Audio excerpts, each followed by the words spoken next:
Gabrielle is the governor of HMP Low Newton, which is a women's prison in County Durham.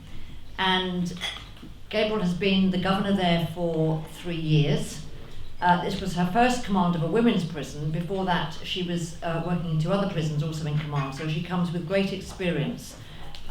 So it seems appropriate for me to update you on the context of the people who are living in women's prisons, and maybe speak to you also about the challenges that our residents and colleagues, our partners and colleague governors have in keeping these people safe in our care. So I'll primarily focus on that.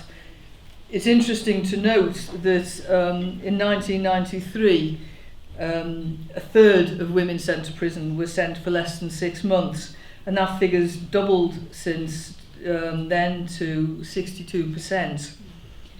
And what's interesting for me is when I speak to my colleagues in reception, they'll say to me, this person said she was only allowed to come for 8 weeks, that she really wanted 12, that she's delighted to see us, that she feels safe now, that she's now off the streets, she's now going to be able to sleep in a room on her own. That for a lot of the people that are coming repeatedly to us on short sentence, they're talking about prison as a place of sanctuary, as opposed to a place of sanction. Recalls to prison have doubled since 2014 in 3 years. And some of our residents are using recall as an opportunity to come back to prison. They see it as their chance to be able to come to us twice instead of only being able to be with us once, because it's a place where they find they're treated with respect and they're safe. Women represent 5% of the population in prison. One of the interesting things about the age demographic in male prisons is very much a ski slope with very, very high numbers of people in custody from the ages of 18 to 25 and then just very elegantly descending. In the women's population, extraordinarily, there's a very high number of women who start coming into custody from the age of about 30 to 35. So in my prison of 350 people, we only have 12 people under the age of 21. We have a massive number of people who are in from the age of 35 to 45, and then the usual peak of the very elderly people doing very long sentences. We've doubled the number of people in women in custody in the last 25 years. 38% of women are in prison for theft, compared to 20% of men.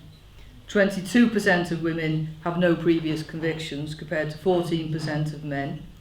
Twice as many women have previously attempted suicide than men.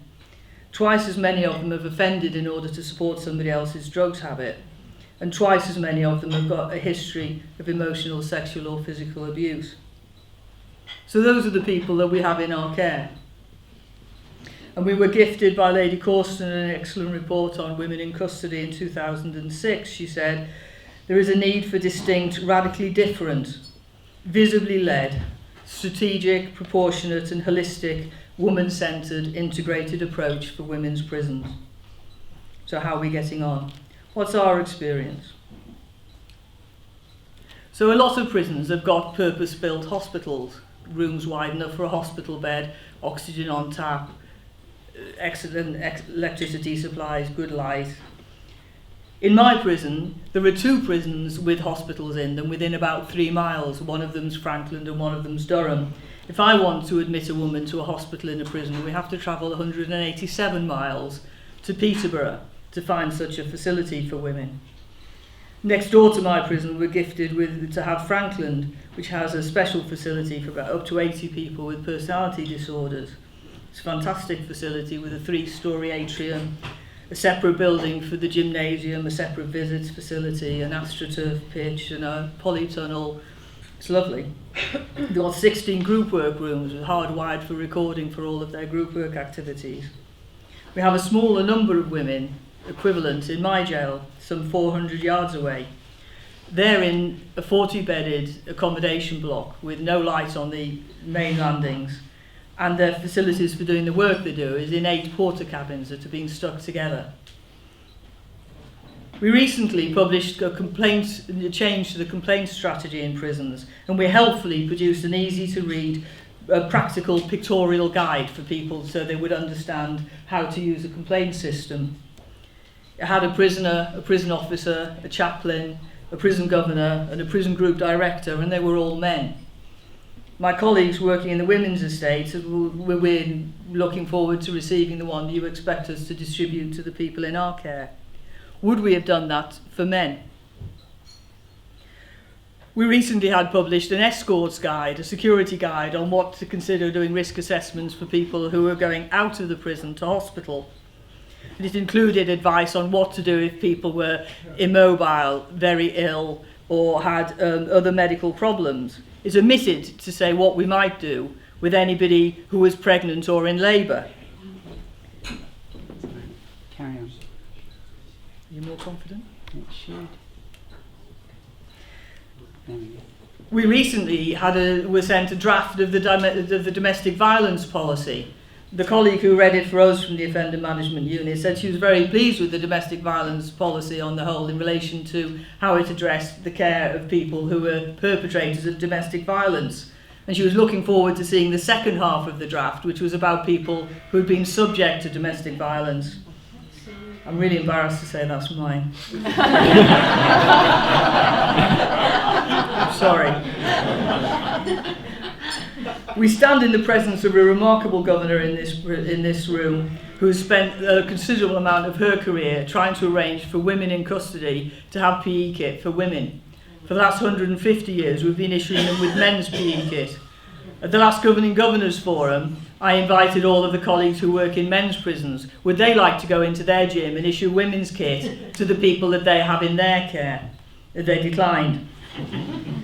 We're not funded in our jails for the sanitary protection for women, which is a normal expectation for people who are under the age of 50 and who are women. We don't have any particular women's specific PPE, protective equipment, so all of the people working needing PPE are wearing men's clothes. The average distance from home for women in custody is 62 miles. We know that 65% of the women who are in custody were primary carers for children, and a lot of men are primary carers for children, but not as many as 65%. And of the children whose mothers are sent to prison, 95% of them end up sleeping in a different bed when their mum goes to prison. That's not usually the case for men who go to prison. The children can sleep in the same beds. So why as a service did we equally distribute the funding between all of the prisons for the family engagement workers? We just dished it out per capita, how many people you've got in your prison, therefore you get this modest amount of money, when actually the need for the children lay predominantly in the women's estate. So what does that mean for my colleagues and the residents that we look after? What is our experience of living and working together in a women's prison? Well, 2 Christmases ago, we had a woman who was taken to hospital 9 months pregnant and had the misfortune to have a stillbirth. In accordance with the NICE guidelines, she was invited to, if she wanted to visit the deceased child for 10 days after that had happened. My colleagues volunteered to take the responsibility of that assessment, and it was on Christmas Eve that I went to Durham Hospital to sit with the dead baby and the mother. It was well into the new year before that resident's mother came from Carlisle to see how she was getting on. In the second week that I was in charge of the jail, we managed the taking into care at birth 2 twins who were born to a resident of ours. Always a distressing issue for the mother and a distressing issue for the prison officers. We were looking after this woman because her 8 other children had been damaged by her and she was serving a sentence for doing that. I've had to spend money in my jail on achieving Best Evidence Suite. That's the suite the police use, which has discrete recording equipment in it for making evidential interviews that are applicable, that can be used in Crown courts. Because so many people in my custody are declaring to us that they've been victims of sexual assault.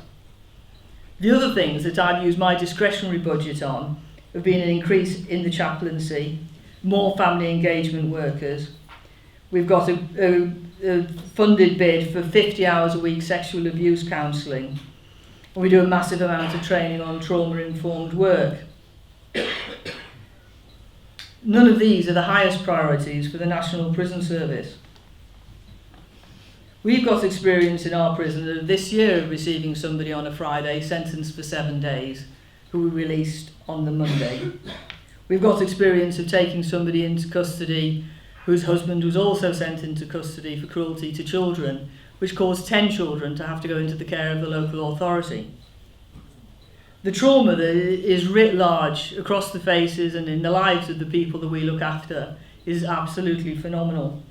And my responsibility is to try and find a way for those women to flourish, to get over the trauma and begin to think about their futures. But it's also about caring for my colleagues, who, for albeit I know the stories of these women, my colleagues live those lives with them and are faced with it on a daily basis. In the summer I had 3 people in my custody that had handwritten on the warrants that they were sent to us as a place of safety. One of those people, who's still with us now, has been in 3 times this year, charged with a public nuisance for trying to kill themselves on a monument in Newcastle. But another colleague has told me that she's got somebody in her custody at the moment who's in for public indecency for walking around naked from the waist down, and it was deemed an appropriate thing to send her to custody.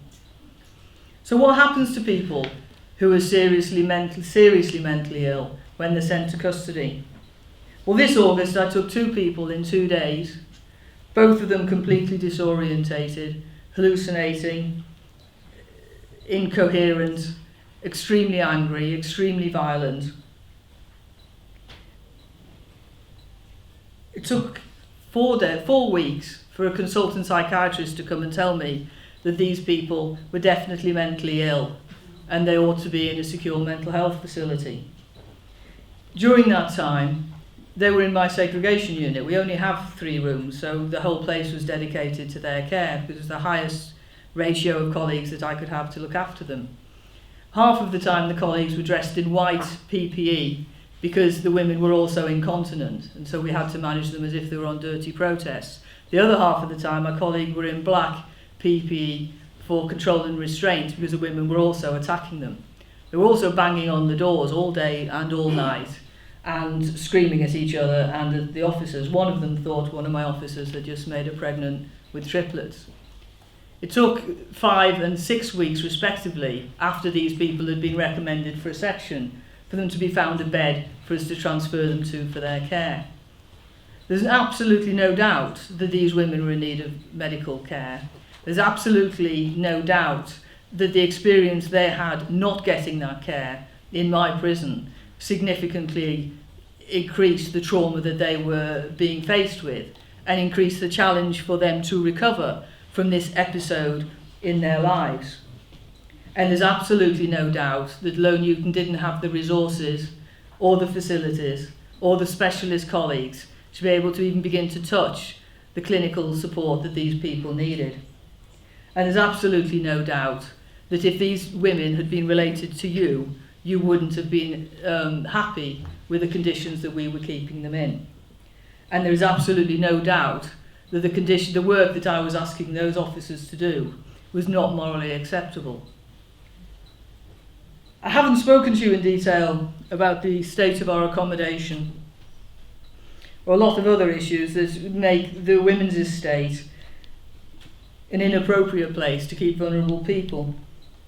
But we need to consider the implications of applying solutions for men as norms for women, and seeing men's solutions as being a way of addressing what women need. Their problems, their behaviour and their criminality. We appear to be using the least effective, most expensive process, which is very likely to have a damaging effect to most of the people in our care. As a governor of a prison, I joined the service in order to be able to keep safe the community from people that they needed to be kept safe from. I'm not convinced that that's the role that I'm currently being asked to do. Thank you very much.